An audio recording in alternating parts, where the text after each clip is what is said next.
so this question's for John. And I wanted to ask, you've gained exclusive interviews about everything from the Chilean mining disaster to Mark Anthony's split from Jennifer Lopez. And just overall, how is it that you've prepared for your toughest interviews to date? Oh, you know, it's just a matter of preparing. I mean, we have help, unlike when I worked in local television here in Chicago, where we did all the legwork ourselves.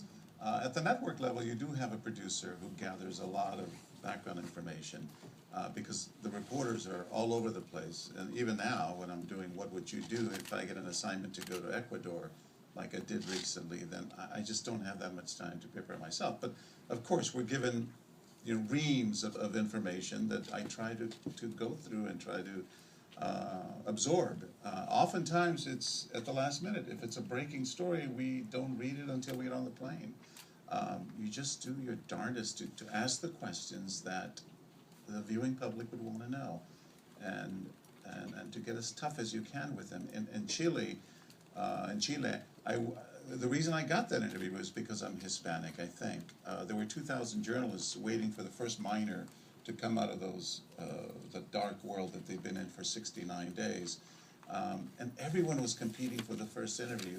I got to know one of the families, Mario Sepulveda, the guy who was the entertainer down in the mines and kept them happy and dancing and singing. But I got to him and I got the first interview because I ingratiated myself to his family. And this goes to the point of who we are and using everything we have to get the interview. I mean, I was not only knew the language, but I understand the customs and the mannerisms, and I knew when to back off of the family when they didn't want to talk, and I knew how hard to push. That's, I think, what you have to do. Use everything you have within you to get the interview.